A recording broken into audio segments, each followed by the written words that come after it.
Hello दोस्तों, good morning. आप सभी को गणतंत्र दिवस 2022 की ढेर सारी शुभकामनाएं। और आज की हम एक महत्वपूर्ण वीडियो सीरीज लेकर आए हैं। इस वीडियो में पढ़ने वाले हैं हम उत्तराखंड के भाबर, तराई तथा गंगा मैदान क्षेत्र के बारे में। इससे पिछली वीडियो में हम ट्रांस हिमालय से लेकर के शिवालिक श्रेणी तक कंप्लीट पढ़ चुके हैं। तो इस वीडियो में हम पढ़ेंगे भाबर, तराई और गंगा के मैदान को। यह वीडियो आपके लिए बहुत महत्वपूर्ण होने वाली है, क्योंकि यहाँ से पूछे जाने वाले सभी प्रश्नों के उत्तर आपको यहाँ पर मिल जाएंगे। तो वीडियो को बिना स्किप किए अंत तक जरूर देखें, क्योंकि इससे आपको बहुत लाभ होने वाला है। और आज की वीडियो हम बिना रुके हुए डायरेक्ट शुरू करते हैं और आपके बीच लेकर आए हैं आज का महत्वपूर्ण चैप्टर भाबर क्षेत्र के बारे में। देखिए, भाबर क्षेत्र होता क्या है। दरअसल भाबर उस प्रदेश को कहते हैं जहाँ पर बहुत उबड़ खाबड़ प्रकार की मिट्टी पाई जाती है, यानी वहाँ पर बड़े बड़े कंकड़ पत्थर पाए जाते हैं और जो बालू के बड़े बड़े गारे पाए जाते हैं, मोटे मोटे गारे। और इन गारों या कंकड़ पत्थरों का कारण था महान हिमालय से जितनी भी नदियाँ प्रवाहित होती हैं, उन नदियों के द्वारा लाए गए मोटे मोटे अवसादों का एकत्रीकरण। और वह नदियां बही थी उत्तराखंड के महान हिमालय क्षेत्र तथा मध्य हिमालय शिवालिक होकर के इस भाबर प्रदेश में आकर के यहाँ पर मोटे गारे पत्थर एकत्रित कर देती है। दरअसल यहाँ से भूमि का जो विस्तार होता है वह समतल लैंड लग जाता है और इस समतल लैंड के कोनों पर ही यह नदियाँ ये मोटे अवसाद छोड़ देती है, क्योंकि यहाँ से आगे बहाकर नहीं ले जा सकती थी, इसलिए उसने यहाँ पर छोड़ दिया। और इसलिए यहाँ पर जो उबड़ खाबड़ भूमि का निर्माण हुआ उसी को हमने भाबर प्रदेश कह दिया।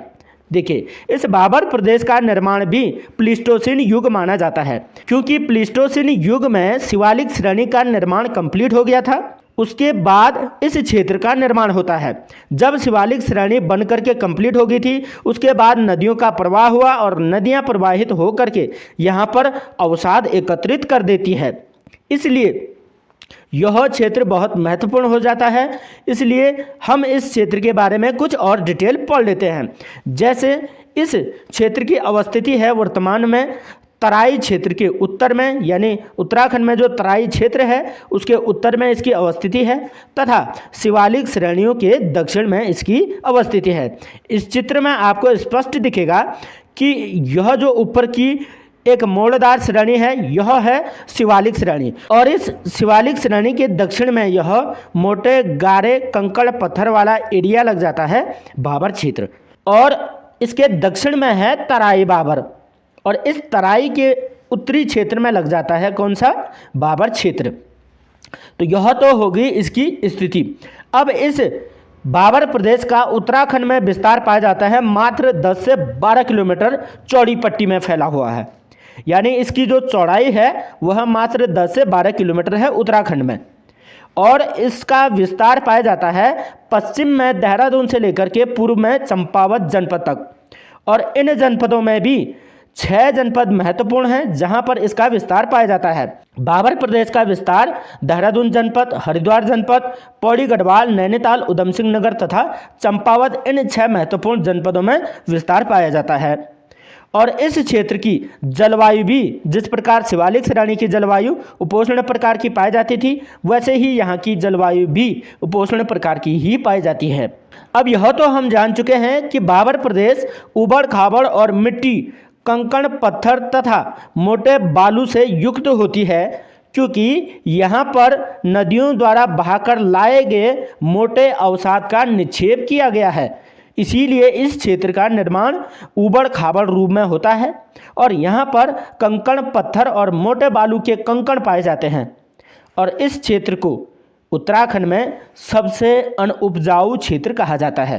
क्यों कहा जाता है? क्योंकि आप अंदाज़ा लगाइए कि इतने मोटे गारे कंकड़ पत्थर में कृषि कार्य कैसे किया जा सकता है, इसलिए यह अनउपजाऊ तो है। अब इसके बारे में आगे और पढ़ लेते हैं। इस भाबर प्रदेश की बात करें, एक महत्वपूर्ण आप नोट याद रखें कि शिवालिक से उतरने वाली वेगवती नदियों द्वारा बहाकर लाए गए वजनी अवसादों जैसे कंकड़ पत्थर मोटे बालू से निर्मित हुआ है। और यह है हमारी शिवालिक श्रेणी। और इस शिवालिक श्रेणी से बह करके कुछ नदियां आती हैं, जैसे गंगा, यमुना, काली, रामगंगा आदि नदियां आती हैं। और इनके द्वारा अवसाद लाए जाते हैं। अपने साथ कोई भी नदी अवसादों को बहाकर लाती है और वह ऐसे स्थान पर निक्षेपित करती है जहां से नदी समतल की ओर प्रवाहित होती है, क्योंकि ये मोटे गारे पत्थर तो ढालू क्षेत्र में ही प्रवाहित कर सकती है नदियाँ, समतल क्षेत्र में तो नहीं बहा सकती है। इसलिए जहाँ से समतल एरिया लग जाता है वहाँ पर ये इन मोटे गारे पत्थरों को निक्षेपित कर देती है और यही गारे पत्थरों वाला जो एरिया है यही भाबर प्रदेश हो जाता है। और इस क्षेत्र में इन गारे पत्थर और कंकड़ पत्थरों के होने के कारण यहाँ की मिट्टी कृषि के अनुपयुक्त है। अनुपयुक्त का मतलब जिसमें हम कृषि नहीं कर सकते हैं। हालांकि कुछ कोशिशें करने के बाद थोड़ा बहुत हम कृषि उपयोगी भूमि बना सकते हैं, लेकिन कृषि के उपयोगी तो बिल्कुल भी नहीं है। अब कहीं कहीं पर भूमि को कृषि योग्य बनाकर थोड़ी बहुत खेती की जाती है, जैसे इस प्रकार से गारे कंकड़ पत्थरों के बीच में थोड़ा बहुत हम उपयोगी प्रकार की कृषि कर सकते हैं, थोड़ा इस क्षेत्र का लाभ ले सकते हैं, लेकिन अच्छी कृषि यहाँ पर नहीं की जा सकती है, क्योंकि यहाँ तो कंकड़ पत्थर और गारे मोटी बजरी वाली मिट्टी पाई जाती है, तो इसमें कृषि करना तो संभव नहीं हो सकता है। और इस क्षेत्र में ज़्यादातर जो वनस्पतियाँ पाई जाती हैं वह जंगली झाड़ियाँ पाई जाती हैं और अन्य प्रकार की प्राकृतिक वनस्पतियाँ भी पाई जाती हैं। साथ ही साथ यहाँ पर सघन जंगल भी पाए जाते हैं और इन जंगलों के बीच में कुछ झाड़ियाँ पाई जाती है। और ज़्यादा जंगल और ज़्यादा झाड़ियाँ और इस प्रकार के भाबर कंकड़ पत्थर होने के कारण यहाँ की जो कृषि भूमि है वह उपयोगी नहीं है। थोड़ा बहुत लोग अपने आवश्यकता अनुसार कोशिश करके बना सकते हैं खेती, और बनाई भी जाती है। और यहाँ पर कृषि को उपयोगी बना करके केवल कुछ ही फसलें जैसे गन्ना बोया जाता है और थोड़ा बहुत गन्ना की खेती होती है और थोड़ा बहुत हम लोग धान की खेती भी कर लेते हैं, लेकिन अच्छी उपजाऊ मृदा नहीं पाए जाते हैं। तो इस प्रकार से हमने भाबर प्रदेश के बारे में पढ़ा। आई होप कि आपको समझ में आ गया होगा कि भाबर प्रदेश का निर्माण नदियों द्वारा किस प्रकार से अवसाद लाने के कारण हुआ है, और यहाँ पर नदियों द्वारा जो कंकड़ पत्थर निक्षेपित किए गए हैं उस क्षेत्र को ही हमने भाबर प्रदेश कहा है। तो भाबर प्रदेश के बारे में कंप्लीट जानकारी हो गई। अब आगे पढ़ते हैं हम तराई क्षेत्र के बारे में। देखिए, तराई क्षेत्र भी एक बहुत महत्वपूर्ण एरिया है उत्तराखंड का, और इस तराई क्षेत्र की अगर हम अवस्थिति कहें तो यह भाबर प्रदेश के बाद आता है। और उत्तराखंड में भाबर प्रदेश के बाद पाया जाता है तराई क्षेत्र, यानी भाबर प्रदेश के दक्षिण में। इस तराई क्षेत्र के दक्षिण में है गंगा का मैदान, और इस गंगा मैदान के उत्तर में है जी तराई क्षेत्र। और तराई क्षेत्र का मतलब होता है ऐसी तालाब भूमि जो कि दलदल मिट्टी से युक्त होती है, यानी यहाँ की जो मृदा पाई जाती है वह दलदल पाई जाती है। अब भैया इसके दलदल होने का कारण क्या है? देखो, जब भाबर प्रदेश में नदियों द्वारा ये कंकड़ पत्थरों का निक्षेप किया गया तो यहाँ पर नदी का जल रुक जाता है, क्योंकि इन कंकड़ पत्थरों के कारण नदी का जो वेग होता है वह धीमा हो जाता है, और इस धीमे के कारण नदी अपने स्लो बहाव में चलती है। और इस स्लो बहाव के कारण होता क्या है कि इस भाबर प्रदेश में नदियाँ बहुत गहरे गहरे तक चली जाती है इन कंकड़ पत्थरों के अंदर से, और वहाँ से नदी का पानी रिस करके जब बाहर आता है तो इस तराई क्षेत्र में पानी का वेग बहुत कम होता है और इस मिट्टी को दलदल प्रदेश में परिवर्तन कर देती है। और इस दलदल के कारण यह मिट्टी भी अधिक उपजाऊ तो नहीं है, लेकिन कोशिश करके हम थोड़ा बहुत कृषि यहाँ पर भी कर सकते हैं। देखिए, अब इस तराई क्षेत्र की अवस्थिति क्या है, तो तराई क्षेत्र हरिद्वार में गंगा के मैदान के ऊपर तथा भाबर प्रदेश के दक्षिण में अवस्थित है। क्योंकि हरिद्वार में एक गंगा का मैदान है, उसके उत्तर में तराई क्षेत्र है और भाबर प्रदेश के दक्षिण में इसकी अवस्थिति है। और इस प्रदेश में दलदली मृदा महीन कणों वाली अवसादी मृदा होती है, किंतु कृषि योग्य अधिक उपजाऊ नहीं होती है। देखिए, यहाँ की मृदा महीन कणों वाली तो होती है लेकिन अधिक उपजाऊ नहीं होती है, क्योंकि दलदल मृदा होती है। अब भाई दलदल मृदा में अधिक कृषि कैसे की जा सकती है, क्योंकि 12 महीने जो मृदा दलदल होगी उसमें कृषि तो नहीं की जा सकती है। इसका जो विस्तार पाया जाता है वह 20 से 30 किलोमीटर विस्तार में फैला हुआ है। इसकी जो चौड़ाई है उत्तराखंड में 20 से 30 किलोमीटर पाई जाती है। और तराई क्षेत्र का निर्माण महीन कणों वाली अवसादी चट्टानों से हुआ है, यानी महीन कणों वाली जो अवसादी चट्टानों के जो गारे होंगे, जो मिट्टी होगी, उसके द्वारा इस क्षेत्र का निर्माण हुआ है। और इसकी जो मिट्टी है वह बिल्कुल दलदली मिट्टी पाई जाती है। अब इस दलदली मिट्टी में किस प्रकार की कृषि की जाएगी, तो दलदली मृदा में धान तथा गन्ने की कृषि की जाती है। अन्य फसलों के उत्पादन हेतु यह मृदा उपयोगी नहीं है। और यहाँ भी जो जलवायु पाई जाती है वह उपोष्ण प्रकार की ही जलवायु पाई जाती है। तो आप इसकी लोकेशन तो समझ गए होंगे या इसकी स्थिति समझ गए, कहाँ पर यह स्थिति उत्तराखंड में पाई जाती है। आइए कुछ और जानकारियाँ देख लेते हैं तराई क्षेत्र को लेकर के। देखिए, उत्तराखंड में तराई क्षेत्र का जो विस्तार पाया जाता है वह पौड़ी गढ़वाल के दक्षिणी भाग में पाया जाता है और नैनीताल के दक्षिणी भाग में, साथ ही साथ अधिकांश उधम सिंह नगर का जो एरिया है वह तराई क्षेत्र में पाया जाता है। देखिए यहाँ पर इस चित्र में आप देख सकते हैं, यह पौड़ी गढ़वाल है और यह नैनीताल है और यह इसके नीचे लग जाता है उधम सिंह नगर।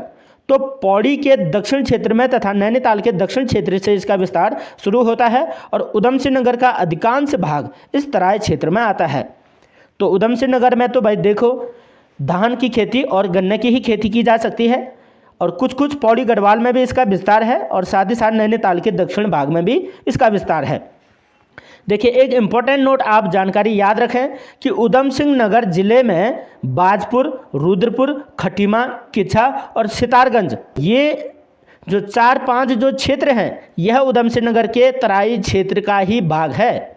और यह तराई क्षेत्र जनसंख्या की दृष्टि से बेहद सघन है। और इस तराई क्षेत्र में निवास करने वाले लोगों के बारे में कुछ महत्वपूर्ण जानकारियां हैं। देखिए, हमारे गढ़वाल में गढ़वाली लोग निवास करते हैं और कुमाऊं में कुमाऊनी लोग निवास करते हैं। और जबकि इस तराई क्षेत्र में इन दोनों गढ़वाली तथा कुमाऊनी के अतिरिक्त भी लोग निवास करते हैं। वह कौन कौन से करते हैं? देखिए, गढ़वाली तो करते हैं निवास, कुमाऊनी भी निवास करते हैं, साथ ही साथ बंगाली लोग भी यहाँ निवास करते हैं और हरियाणी और पंजाबी लोग यहाँ निवास करते हैं। ये कहाँ से आए? क्योंकि यह क्षेत्र जनसंख्या विहीन था पहले और यहाँ पर बाहर से आने वाले लोगों ने अपना निवास स्थान बना लिया। और इन बाहर से आने वाले लोगों ने यहाँ पर थोड़ा बहुत कृषि कार्य करना शुरू किया और उन्होंने गन्ने की खेती तथा धान की खेती का कार्य शुरू किया। और उत्तराखंड में यही एक ऐसा क्षेत्र है जहाँ की बंगाली, हरियाणी, पंजाबी आदि लोग पाए जाते हैं। और एक महत्वपूर्ण नोट आप याद रखें कि तराई क्षेत्र में पाताल तोड़ कुएं पाए जाते हैं जिसे कि आर्टिजियन वॉल्स कहते हैं। तो इन वॉल्स के होने का कारण यह है कि जब भाबर प्रदेश में हमने देखा कि कंकड़ पत्थरों वाला एरिया था, इन कंकड़ पत्थरों के कारण पानी धरती के बहुत अंदर तक रिस जाती है, यानी धरती के अंदर तक समा जाती है। और वह पानी क्या होता है, तराई क्षेत्र में धरती के बहुत नीचे पाई जाती है और उस कारण से पाताल तोड़ कुएँ पाए जाते हैं। पाताल तोड़ का मतलब है बहुत गहरे कुएँ। और इन गहरे कुओं के कारण ही यहाँ से जब पानी बाहर आता है धरती पर तो वो दलदल बना देता है, क्योंकि कुएं का पानी या तो धरती में ही आएगा या कुएं में ही स्थिर रहेगा। उस पानी के कारण यहाँ पर दलदल भूमि बन जाती है। तो पाताल तोड़ कुएं उत्तराखंड में मात्र एक ही भूभाग में पाई जाती है, वह पाया जाता है तराई क्षेत्र में। तो यह थी तराई क्षेत्र की महत्वपूर्ण जानकारी। अब आगे पढ़ते हैं हम गंगा के मैदानी क्षेत्र के बारे में। देखिए, गंगा मैदान की यदि हम बात करें तो गंगा मैदान उसी क्षेत्र में पाया जाएगा जहां गंगा नदी का प्रवाह क्षेत्र होगा। तो गंगा नदी का प्रवाह क्षेत्र ऋषिकेश से लेकर के हरिद्वार जनपद तक पाया जाता है। ऋषिकेश से ही गंगा मैदान क्षेत्र शुरू हो जाता है और हरिद्वार में जाकर के यह खत्म हो जाता है। यहाँ से आगे भी गंगा का मैदान पाया जाता है, लेकिन वह उत्तर प्रदेश में आता है और हरिद्वार तक इस क्षेत्र का विस्तार पाया जाता है। देखिए, हरिद्वार में लक्सर तथा जो रुड़की वाला एरिया है वह पूरा का पूरा गंगा मैदानी क्षेत्र में आता है। यदि हम बात करें हरिद्वार में गंगा मैदान की तो दक्षिणी हरिद्वार का अधिकांश भाग गंगा के समतल मैदानी क्षेत्र का ही एक हिस्सा है और यह क्षेत्र गंगा नदी तथा उसकी सहायक नदियों द्वारा लाए गए महीन कणों वाले अवसादी मृदा से निर्मित है। और यहाँ पर गंगा नदी तथा उसकी सहायक नदियों द्वारा जितना भी महीन कणों वाला अवसाद लाया जाता है उस अवसाद से ही इस क्षेत्र का निर्माण हुआ है।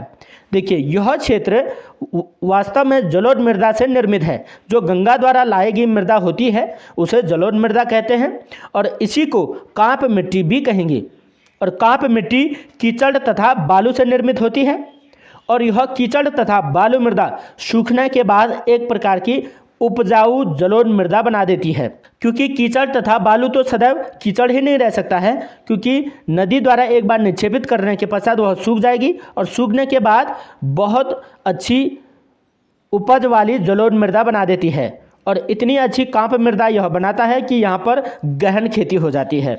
इस मृदा को भी अलग अलग नाम दिया जाता है, जैसे बाढ़ प्रवण क्षेत्रों में इस मृदा को खादर मृदा कहा जाता है। बाढ़ प्रवण का मतलब है जिन क्षेत्रों में नदी के आसपास जिन क्षेत्रों में बाढ़ आती रहती है, यानी बाढ़ से ग्रसित जो क्षेत्र होते रहते हैं उन क्षेत्रों में तो खादर मृदा बन जाती है। खादर का मतलब नवीन जलोढ़ मृदा। और नवीन कैसे बनेगी? क्योंकि हर वर्ष यहाँ पर नदी द्वारा बाढ़ आया जाएगा और बाढ़ के कारण बार बार नई मिट्टी आती रहेगी और इस नई मिट्टी के कारण ही इस क्षेत्र को खादर मृदा क्षेत्र कहा जाता है। और गैर बाढ़ क्षेत्र जो होते हैं, यानी गैर बाढ़ का मतलब नदी से दूरी पर, तो नदी की अधिक दूरी पर जहाँ पर बाढ़ का पानी नहीं पहुँच पाता है उस क्षेत्र में जो गंगा नदी के द्वारा प्राचीन समय में इस जलोढ़ मृदा का निक्षेप किया गया था उस क्षेत्र को बांगर मृदा क्षेत्र कहते हैं, यानी इसे हम पुरानी जलोढ़ कहेंगे। तो नदी द्वारा प्राचीन समय में इस नदी तट के दूर क्षेत्रों में यहाँ पर भी जलोढ़ मृदा निक्षेपित की गई और वह वर्तमान में बांगर मृदा कहलाती है। और इस नदी क्षेत्र के नज़दीकी क्षेत्र में वर्तमान में जो मिट्टी का निक्षेप यह करती है उसे हम खादर मृदा कहते हैं। अब उपजाऊ की दृष्टि से हम यदि देखें तो खादर मृदा अधिक उपजाऊ होगी, क्योंकि यहाँ पर नदी द्वारा प्रतिवर्ष मृदा का निक्षेप किया जाता है और नदी द्वारा लाए गए अवसाद में उपजाऊ का गुण अधिक पाया जाता है। इसलिए यह क्षेत्र कृषि के लिए बेहद उपयोगी है। यानी उत्तराखंड में गहन कृषि की यदि हम बात करें तो इस हरिद्वार क्षेत्र में ही जलोढ़ मृदा के मैदानों में होती है और साथ ही साथ देहरादून के काप मिट्टी क्षेत्र में भी गहन कृषि होती है। इस गंगा मैदान की जो मृदा है वह अत्यंत उपजाऊ मृदा है। यहाँ पर गन्ना, गेहूँ, धान आदि की प्रमुख फसलें उत्पादित की जाती है। इसके अलावा अन्य प्रकार की भी खेती की जाती है, जैसे सब्जियाँ बहुत अच्छी यहाँ पर उत्पादन की जाती हैं और साथ ही साथ अन्य प्रकार की कृषि भी यहाँ पर अधिक होती है, क्योंकि यह उपजाऊ क्षेत्र है। भाई उपजाऊ मृदा में तो हम किसी भी प्रकार की कृषि को अच्छे तरीके से कर सकते हैं। और यदि हम बात करें हरिद्वार में, तो हरिद्वार में इसका जो विस्तार पाया जाता है वह लक्सर और रुड़की जैसे कस्बों में अधिक पाया जाता है। ये जो लश्कर है दक्षिणी क्षेत्र और रुड़की है हरिद्वार का दक्षिणी क्षेत्र, इसमें गंगा के मैदान द्वारा लाए गए जलोढ़ मृदा का अधिक विस्तार पाया जाता है और यहीं पर कृषि भी सघन की जाती है। तो यह थी हमारी एक इम्पोर्टेंट वीडियो सीरीज। इसमें हमने तराई क्षेत्र, बाबर क्षेत्र तथा गंगा मैदान के बारे में पढ़ लिया है। मुझे उम्मीद है कि आपको यह वीडियो बहुत पसंद आएगी, क्योंकि इसमें जितनी भी जानकारियां मैंने दी हैं आपके किसी भी एग्जाम्स में यह बहुत महत्वपूर्ण लाभकारी होने वाली है। आने वाले पुलिस की और पटवारी, लेखपाल आदि और एसआई की जो भर्ती होनी है उसमें यहाँ से कुछ न कुछ प्रश्न पूछे ही जाते हैं। तो आप याद रखें, यहाँ से खादर मिट्टी और बांगर मिट्टी कौन सी होती है और क्या होती है, कौन सी पुरानी होती है, कौन सी नई होती है और इसकी उपयोगिता कितनी है और यह अत्यंत उपजाऊ है या नहीं है, इस प्रकार की आप जानकारियां रखेंगे। और यह आज की हमारी वीडियो सीरीज खत्म होती है। उससे पहले कि आप हमारे टेलीग्राम चैनल को ज्वाइन करें, और वीडियो के डिस्क्रिप्शन में आपको टेलीग्राम की लिंक मिल जाएगी, वहां से जाकर के टेलीग्राम चैनल ज्वाइन कर सकते हैं और टेलीग्राम चैनल के अंदर हमारी प्रत्येक वीडियो की पीडीएफ आपको प्राप्त हो जाएगी। तो आज की वीडियो कैसे लगी कमेंट बॉक्स में आकर ज़रूर बताएं, क्योंकि आपके एक कमेंट से हमें नई वीडियो बनाने के लिए अच्छी ऊर्जा प्राप्त होती है। मुझे उम्मीद है कि आप इस वीडियो को अधिक से अधिक दोस्तों में ज़रूर शेयर कीजिएगा। तो आज के लिए बस धन्यवाद। पुनः आप सभी को गणतंत्र दिवस की ढेर सारी शुभकामनाएं।